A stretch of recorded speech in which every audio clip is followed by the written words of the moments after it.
السلام عليكم البنات، نتمنى كامل تكونوا بخير. اليوم ان شاء الله راح نعمل لكم الروتين تاعي الصباحي في المطبخ. بعد ما نضت اول حاجه درتها هي حضرت الفطور نتاعي. الفطور تاعي تاع اليوم شويه سبيسيال، يعني مره على مره نحب ندير حاجه سبيسيال، حاجه نحبها. راح ندير فطيره الشوفان. انا جبت حبابه دربتها كيما راكم تشوفوا. درت لها قدر مغرف ولا زوج تاع حليب عينة ميزانك، من بانسة سال اللي هي رشة ملح. وانا البنات انا ديما نشري الشوفان، يعني نخدم به بزاف. نحب ندخله في الوصفات، نشريه بالميزان، يعني من الاحسن نشريه تاع الميزان يجي طعمه يهبل. راح نضيف زوج مغارف ولا 3 شوفان وشوية خميرة كيميائية باه ما تجينيش الفطيرة تاعي يابسة. ونخلط الخليط نتاعي بهذه الطريقة. هاد النوعية من الفطور راح تخليك شبعانة من 4 سوايع ل5 سوايع، وتسمد لك طاقة يعني روعة. سقطوا النساء اللي يخرجوا الصباح، يعني باه تحب تفطر فطور صحي وما تجوعش. ماذا بيها تدخل الشوفان تاعها في الغربة مع شوية فواكه.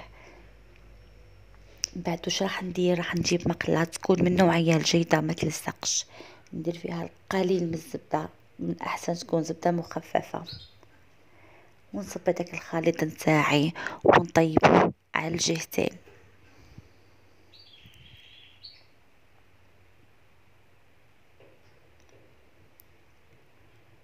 هاي ليكم بعد ما قلبتها على الوجه الثاني. طيب هكذا بيان دوغي. انا اليوم كان متوفر عندي لي فخاز ولي بنان، يعني نظفت لي فخاز نتاعي مليح كما راكم تشوفوا. قطعتهم قطع قطع ورميتهم فوق الكخاب نتاعي. درت تقريبا 2 إلى 3 حبات فقط، وربع حبة موز، ماشي كمية كبيرة.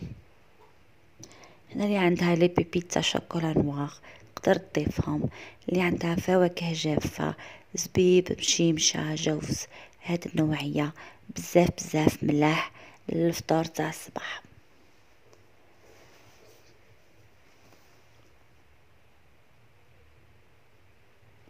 من بعد جبت قطعة صغيرة تاع الموز، قطعتها تاني وحطيتها من الفوق مع الفخاز باش تمد ذوق وشكل مليح.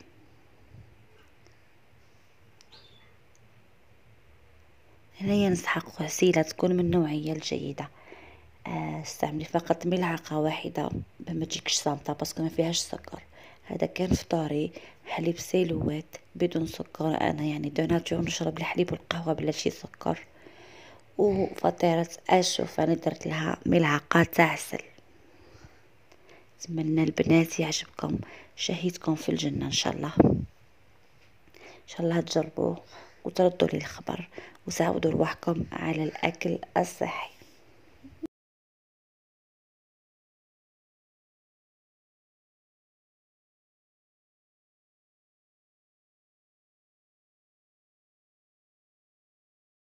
نرجعوا لوصفة الغداء. الغداء تاعي تاع نهار اليوم كان سردينة، يعني درتها بزوج طرق وحبيت نعطيكم طريقة التنظيف. اول حاجة تشليها مليح في الماء بارد ماشي سخون طبعا. تجيبي سكين حاد تنحي لها الراس كما راني ندير. من بعد تفتحي بيدك وتدزي بهذه الطريقة وتنحي هذاك السرسور هذاك العظم اللي في الوسط، وتقطعيه بلا ما تنحي هذاك الدفار باه يقعد الشكل تاعها مليح. انا هنا راح نديرها بزوج طرق، حنديرها لكم الطريقه التركيه، طريقه مطاعم تركيه، وحنديرها لكم الطريقه تاعنا العاديه اللي هي تاع الطبقات. نحضروا الدرسه مع بعضنا. سنينة ثوم، مغرف كبيره طماطم مصبره، عندي دبشه كمون، ملح فلفل اسود شوي حمار، وطبعا ملح، عاودتها مرتين ملح. نخلط مليح الخلطه نتاعي. بعد ما نخلطها نضيف لها قطيرة تاع الماء باه تجي شوية ليكيد، ونقدر نحشي بها السردين. دوك تشوفوا كيفاه القوام نتاعها هكذا، غير شوية مش بزاف البنات. هنا تجيبي مقلاة تكون مليحة دهنيها بشوية زيت، تجيبي كيس بلاستيكي يعني جاتابل تحطي فيه الفارينة باه نديرو لتما بعد السردينة تاعنا، وكي نخلصو نرميوه. هنايا ندير فيها الحشو، نديرها في الفرينة ونسطليها في المقلة تاعي على شكل دائري. انا هنا بالعاني جبت مقله صغيره باسكو ما عنديش كميه كبيره تاع السردين باه ندير لهم زوج وصفات اللي يحبوه بهذا الشكل حتى نكمل كامل المقله نتاعي. نضغط عليها ونديها طيب على النار. نرجع للطريقه الثانيه، هي سردين تاع الطبقات كنت درتها لكم من قبل.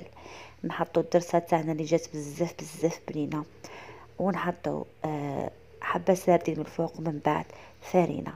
انا ندير كامل كميتي ونروح للنار نقليها. هاي ليكم السردين تاعي الاولى. نجيب صحن نقلبها كما تشوفوا مازال ما طابتش مليح، دوك نعاود نردها على الجهه الثانيه، نضغط عليها بصحن. هنا النوعيه الثانيه راني قليتها. ولا البنات، هذه هي السردينه نتاعي، تجي كي شغل القرصه، يعني جات رايعه وطعمها ما شاء الله. وهنا هي سردين طبقات، قدمتهم مع سليطه خضراء كما تشوفوا. وجبه غداء بسيطه حضرتها للدار والولاد. طبعا قصوا دي ترونش تاع سيترون. السردينه تحب بزاف الليمون. هذه هي الوجبه نتاعي. هنا البنات راح نعطيكم واحد التدبيره نديرها. كي نشري النعناع، نشري قطعه تاع النعناع، يعني انا نحب نشيحو في الدار، ما نحبش نشريه يابس هكذا في غربال مقلوب على وجهه كيما راني نديره هنايا. فرشوا النعناع نتاعكم فوق الغربال، حطوه في بلاصه فيها الظل وخليوه يبس في غرتو، ومن بعد حطوه في علب. منين تسحقوا اجبدوه. هذه تدبيره بسيطه. الوصفة الثانية اللي راح نديرها لكم، يعني ما كانتش مبرمجة عفوا، هي عصير الموخيتو. عن بالي كامل تحبوه. 4 حبات ليمون، كاس سكر، تقريبا 20 24 ورقة تاع نعناع. اول حاجة واش راح ندير، راح نقشر الليمون تاعي. كيف راح نقشره، نحي هذيك القشرة الصفراء باسكو فيها مرارة كبيرة، ونخليها هذيك القشرة البيضاء. بهذه الطريقة حتى نكمل كامل كميتي. من بعد واش راح ندير، راح نقطع الليمون تاعي، طبعا تكونوا غاسلينه مليح البنات. حنقطعو قطع قطع. هذا الغبو شريته جديد هذا، من بعد راح ندير لكم فيديو عليه، يعني ما شاء الله. رحيت به مكسرات روعه، رحيت به اللحم، رحيت فيه العصير، رحيت به الشربات. من بعد ان شاء الله راح ندير لكم فيديو تفصيلي عليه. نرجعوا المخيطو تاعنا. واش راح ندير البنات، حبات الليمون تاعي راح نقطعهم قطع قطع، ونحاول نقيهم بيان سور من العلف. هكذا راني نعدل فيه، كل مره نقطعوا حبه نحيو هذوك العليفات باه ما نلقاوهمش في العصير، يعني مالغري رانا راح نصفيوه مي نعاونوا ارواحنا بهذا الشكل.